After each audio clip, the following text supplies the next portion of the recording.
ओम शांति 18 जून 2024 बाबा के महावाक्य। मीठे बच्चे, अवगुणों को निकालने का पूरा पुरुषार्थ करो। जिस गुण की कमी है उसका पोता मेल रखो। गुणों का दान करो तो गुणवान बन जाएंगे। प्रश्न: गुणवान बनने के लिए कौन सी पहली श्रीमत मिली हुई है? उत्तर: मीठे बच्चे, गुणवान बनना है तो पहले किसी की भी देह को मत देखो, अपने को आत्मा समझो। एक बाप से सुनो, एक बाप को देखो। मनुष्य मत को नहीं देखो।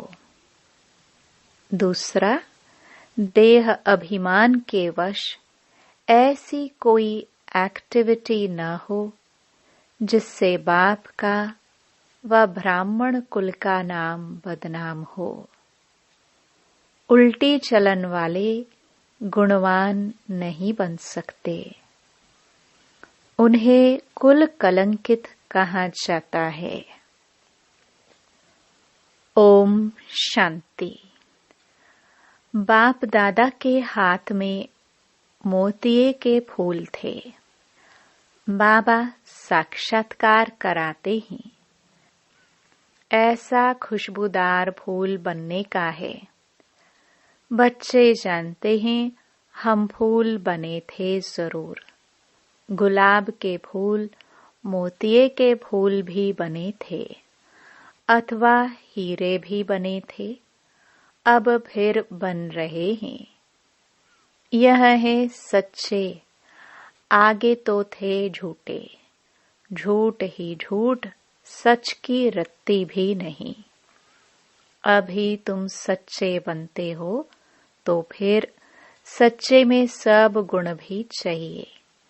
जितने जिसमें गुण हैं उतना औरों को भी दान दे, आप समान बना सकते हैं। इसलिए बाप बच्चों को कहते रहते हैं, बच्चे पोता मेल रखो अपने गुणों का। हमारे में कोई अवगुण तो नहीं है। दैवी गुणों में क्या कमी है? रात को रोज अपना पोता मेल निकालो। दुनिया के मनुष्यों की तो बात ही अलग है। तुम अभी मनुष्य तो नहीं हो ना, तुम हो ब्राह्मण। भल मनुष्य तो सब मनुष्य ही हैं, परंतु हर एक के गुणों में चलन में फर्क पड़ता है। माया के राज्य में भी कोई कोई मनुष्य बहुत अच्छे गुणवान होते हैं, परंतु बाप को नहीं जानते। बड़े रिलीजियस माइंडेड, नरम दिल होते हैं। दुनिया में तो मनुष्यों के गुणों की वैरायटी है, और जब देवता बनते हैं तो दैवी गुण तो सब में हैं। बाकी पढ़ाई के कारण मर्तबे कम हो पड़ते हैं। एक तो पढ़ना है, दूसरा अवगुणों को निकालना है। यह तो बच्चे जानते हैं हम सारी दुनिया से न्यारे हैं। यहाँ यह जैसे एक ही ब्राह्मण कुल बैठा हुआ है। शूद्र कुल में है मनुष्य मत, ब्राह्मण कुल में है ईश्वरीय मत। पहले पहले तुमको बाप का परिचय देना है। तुम बताते हो, फलाना आर्ग्यू करते हैं। बाबा ने समझाया था, लिख दो हम ब्राह्मण अथवा बीके हैं ईश्वरीय मत पर, तो समझ जाएंगे इनसे ऊंचा तो कोई है नहीं। ऊंचते ऊंच है भगवान, तो हम उनके बच्चे भी उनकी मत पर हैं। मनुष्य मत पर हम चलते नहीं। ईश्वरीय मत पर चल हम देवता बनते हैं। मनुष्य मत बिल्कुल छोड़ दी है, फिर तुमसे कोई आर्ग्यू कर ना सके। कोई कहे यह कहाँ से सुना, किसने सिखाया है? तुम कहेंगे हम हैं ईश्वरीय मत पर, प्रेरणा की बात नहीं। बेहद के बाप ईश्वर से हम समझे हुए हैं। बोलो, भक्ति मार्ग के शास्त्र पर तो हम बहुत समय चले, अब हमको मिली है ईश्वरीय मत। तुम बच्चों को बाप की ही महिमा करनी है। पहले पहले बुद्धि में बिठाना है, हम ईश्वरीय मत पर हैं। मनुष्य मत पर हम चलते नहीं, सुनते नहीं। ईश्वर ने कहा है, hear no evil, see no evil. मनुष्य मत। आत्मा को देखो, शरीर को नहीं देखो। यह तो पतित शरीर है, इनको क्या देखने का है? इन आंखों से यह नहीं देखो। यह शरीर तो पतित का पतित ही है। यहाँ के यह शरीर तो सुधरने नहीं है और ही पुराने होने हैं। दिन प्रतिदिन सुधरती है आत्मा। आत्मा ही अविनाशी है। इसलिए बाप कहते हैं, सी नो इवल। शरीर को भी नहीं देखना है। देह सहित देह के जो भी संबंध हैं, उनको भूल जाना है। आत्मा को देखो। एक परमात्मा बाप से सुनो। इसमें ही मेहनत है। तुम फील करते हो यह बड़ी सब्जेक्ट है। जो होशियार होंगे उनको पद भी इतना ऊंच मिलेगा। सेकंड में जीवन मुक्ति मिल सकती है, परंतु अगर पूरा पुरुषार्थ नहीं किया तो फिर सजाएं भी बहुत खानी पड़ेगी। तुम बच्चे अंधों की लाठी बनते हो बाप का परिचय देने के लिए। आत्मा को देखा नहीं जाता, जाना जाता है। आत्मा कितनी छोटी है। इस आकाश तत्व में देखो, मनुष्य कितनी जगह लेते हैं। मनुष्य तो आते जाते रहते हैं ना। आत्मा कहाँ आती जाती है क्या? आत्मा की कितनी छोटी सी जगह होगी। विचार की बात है। आत्माओं का झुंड होगा। शरीर के भेंट में आत्मा कितनी छोटी है। वह कितनी थोड़ी जगह लेगी। तुमको तो रहने के लिए बहुत जगह चाहिए। अभी तुम बच्चे विशाल बुद्धि बने हो।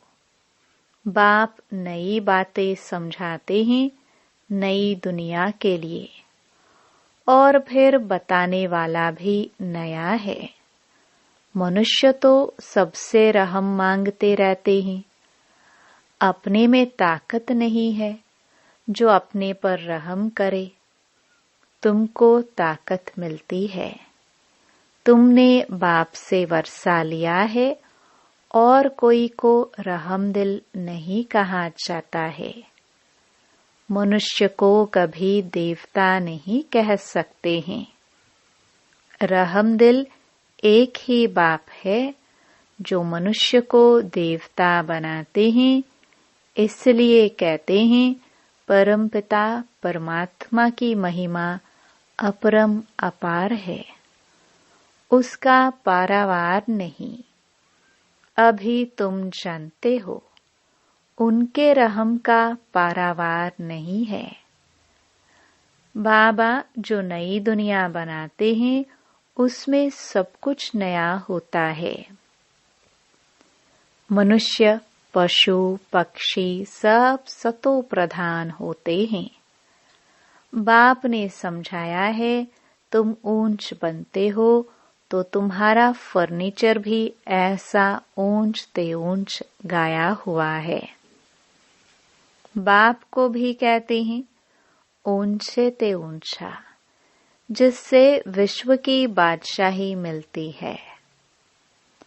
बाप साफ कहते हैं हम हथेली पर बहिश्त ले आता हूँ। वो लोग हथेली से केसर आदि निकालते हैं। यहाँ तो पढ़ाई की बात है। यह है सच्ची पढ़ाई। तुम समझते हो हम पढ़ रहे हैं, पाठशाला में आए हैं। पाठशालाएं तुम बहुत खोलो तो तुम्हारी एक्टिविटी को देखे। कोई फिर उल्टी चलन चलते हैं तो नाम बदनाम करते हैं। देह अभिमान वाले की एक्टिविटी ही अलग होगी। देखेंगे ऐसी एक्टिविटी है तो फिर जैसे सब पर कलंक लग जाता है। समझते हैं इनकी एक्टिविटी में तो कोई फर्क नहीं है, तो गोया बाप की निंदा कराई ना। टाइम लगता है, सारा दोष उस पर आ जाता है। मैनर्स बहुत अच्छे चाहिए। तुम्हारे एक्टर्स बदलने में कितना टाइम लगता है। तुम समझते हो कोई कोई के कैरेक्टर्स बहुत अच्छे फर्स्ट क्लास होते हैं, वह दिखाई भी पड़ेंगे। बाबा एक एक बच्चे को बैठ देखते हैं, इनमें क्या खामी है जो निकलनी चाहिए। एक एक की जांच करते हैं। खामियां तो सब में हैं, तो बाप सबको देखते रहते हैं, रिजल्ट देखते रहते हैं। बाप का तो बच्चों पर लव रहता है ना। जानते हैं इनमें यह खामी है, इस कारण यह इतना ऊंच पद पा नहीं सकेंगे। अगर खामियां नहीं निकली तो बड़ा मुश्किल है। देखने से ही मालूम पड़ जाता है। यह तो जानते हैं अभी टाइम पड़ा है। एक एक की जांच करते बाप की नजर एक एक के गुणों पर पड़ेंगी। पूछेंगे तुम्हारे में कोई अवगुण तो नहीं है। बाबा के आगे तो सच बता देते हैं। कोई कोई को देह अभिमान रहता है तो नहीं बताते हैं। बाप तो कहते रहते हैं आपे ही जो करे सो देवता। कहने से करे वह मनुष्य, जो कहने से भी न करे। बाबा कहते रहते हैं जो भी खामियां हैं इस जन्म की वह बाप के आगे आपे ही बताओ। बाबा तो सबको कह देते हैं। खामियां सर्जन को बतानी चाहिए। शरीर की बीमारी नहीं, अंदर की बीमारी बतानी है। तुम्हारे पास अंदर में क्या क्या आसुरी ख्यालात रहते हैं, तो इस पर बाबा समझाएंगे। इस हालत में तुम इतना ऊंच पद पा नहीं सकेंगे। जब तक अवगुण निकले, अवगुण बहुत निंदा कराते हैं। मनुष्यों को वहम पड़ता है, भगवान इनको पढ़ाते हैं। भगवान तो नाम रूप से न्यारा है, सर्वव्यापी है। वह कैसे इनको पढ़ाएंगे? इनकी चलन तो कैसी है? यह तो बाप जानते हैं तुम्हारे गुण कैसे फर्स्ट क्लास होने चाहिए। अवगुण छिपा देंगे तो कोई को इतना तीर नहीं लगेगा। इसलिए जितना हो सके अपने में अवगुण जो है उनको निकालते जाओ।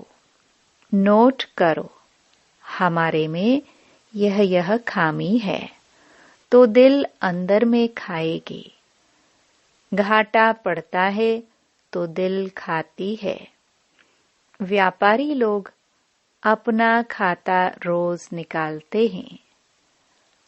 आज कितना फायदा हुआ, रोज का खाता देखते हैं। यह बाप भी कहते हैं, रोज अपनी चाल देखो, नहीं तो अपना नुकसान कर देंगे। बाप की पथ इज्जत गवा देंगे। गुरु की निंदा कराने वाले ठौर न पाए। देह अभिमानी ठौर नहीं पा सकेंगे। देही अभिमानी अच्छी ठौर पाएंगे। देही अभिमानी बनने के लिए ही सब पुरुषार्थ करते हैं। दिन प्रतिदिन सुधरते जाते हैं। देह अभिमान से जो कर्तव्य होते हैं उनको काटते रहना है। देह अभिमान से पाप जरूर होता है, इसलिए देही अभिमानी बनते रहो। यह तो समझ सकते हो, जन्मते ही राजा कोई होता नहीं। देही अभिमानी बनने में टाइम तो लगता है ना, यह भी तुम समझते हो। अभी हमको वापस जाना है। बाबा के पास बच्चे आते हैं, कोई 6 मास बाद आते, कोई 8 मास बाद भी आते हैं। तो बाबा देखते हैं इतने समय में क्या उन्नति हुई है। दिन प्रतिदिन कुछ सुधरते रहते हैं या कुछ दाल में काला है। कोई चलते चलते पढ़ाई छोड़ देते हैं। बाबा कहते हैं, यह क्या भगवान तुमको पढ़ाते हैं भगवान भगवती बनाने। ऐसी पढ़ाई तुम छोड़ देते हो। अरे वर्ल्ड गॉड फादर पढ़ाते हैं, इसमें एब्सेंट। माया कितनी प्रबल है। फर्स्ट क्लास पढ़ाई से तुम्हारा मुख मोड़ देती है। बहुत हैं जो चलते रहते हैं, फिर पढ़ाई को लात मार देते हैं। यह तो तुम समझते हो। अब हमारा मुंह है स्वर्ग तरफ, लात है नरक तरफ। तुम हो संगम युगी ब्राह्मण। यह पुरानी रावण की दुनिया है। हम वाया शांति धाम सुख धाम तरफ जाएंगे। बच्चों को यही याद रखना पड़े। टाइम बहुत कम है, कल भी शरीर छूट सकता है। बाप की याद नहीं होगी तो फिर अंतकाल। बाप समझाते तो बहुत हैं। यह सब गुप्त बातें हैं। नॉलेज भी गुप्त है। यह भी जानते हैं, कल्प पहले जिसने जितना पुरुषार्थ किया है वही कर रहे हैं। ड्रामानुसार बाप भी कल्प पहले मुआफिक समझाते रहते हैं। इसमें फर्क नहीं पड़ सकता है। बाप को याद करते रहो तो तुम्हारे विकर्म विनाश होते जाए। सजा नहीं खानी चाहिए। बाप के सामने सजाए बैठ खाएंगे तो बाप क्या कहेंगे। तुमने साक्षात्कार भी किए हैं, उस समय माफ नहीं कर सकते। इन द्वारा बाप पढ़ाते हैं तो इनका ही साक्षात्कार होगा। इन द्वारा वहां भी समझाते रहेंगे। तुमने यह किया, फिर उस समय बहुत रोएंगे, चिल्लाएंगे, अफसोस भी करेंगे, बिगर साक्षात्कार सजा दे ना सके। कहेंगे तुमको इतना पढ़ाते थे, फिर ऐसे ऐसे काम किए। तुम भी समझते हो रावण की मत पर हमने कितने पाप किए हैं। पूज्य से पुजारी बन पड़े हैं, बाप को सर्वव्यापी कहते आए। यह तो पहले नंबर की इंसल्ट है। इसका हिसाब किताब भी बहुत है। बाप उल्हाना देते हैं, तुमने अपने को कैसे चमाट मारी है। भारतवासी ही कितना गिरे हैं। बाप आकर समझाते हैं, अभी तुमको कितनी समझ मिली है। सो भी नंबरवार समझाते हैं ड्रामा अनुसार। आगे भी ऐसे ही इस समय तक के क्लास की यह रिजल्ट थी। बाप बताएंगे तो सही ना। तो बच्चे अपनी उन्नति करते रहे। माया ऐसी है जो देही अभिमानी रहने नहीं देती है। यही बड़ी सब्जेक्ट है। अपने को आत्मा समझ बाप को याद करो तो पाप भस्म हो जाए। अच्छा, मीठे मीठे सिखिलदे बच्चों प्रति माता पिता बाप दादा का याद प्यार और गुड मॉर्निंग।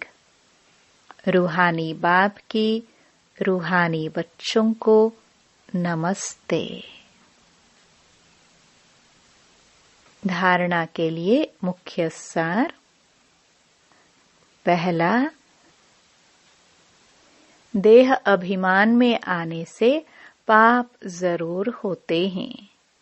देह अभिमानी को ठौर नहीं मिल सकती, इसलिए देही अभिमानी बनने का पूरा पुरुषार्थ करना है। कोई भी कर्म बाप की निंदा कराने वाला न हो। दूसरा, अंदर की बीमारियां बाप को सच सच बतानी है, अवगुण छिपाने नहीं है। अपनी जांच करनी है कि मेरे में क्या क्या अवगुण है। पढ़ाई से स्वयं को गुणवान बनाना है। वरदान, हद की रॉयल इच्छाओं से मुक्त रह सेवा करने वाले निस्वार्थ सेवाधारी भव। जैसे ब्रह्मा बाप ने कर्म के बंधन से मुक्त न्यारे बनने का सबूत दिया, सिवाय सेवा के स्नेह के और कोई बंधन नहीं। सेवा में जो हद की रॉयल इच्छाएं होती हैं, वह भी हिसाब किताब के बंधन में बांधती हैं। सच्चे सेवाधारी इस हिसाब किताब से भी मुक्त रहते हैं।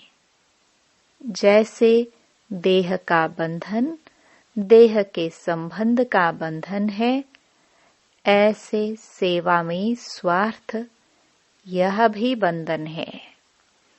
इस बंधन से व रॉयल हिसाब किताब से भी मुक्त निस्वार्थ सेवाधारी बनो। स्लोगन, वायदों को फाइल में नहीं रखो, फाइनल बनकर दिखाओ। ओम शांति।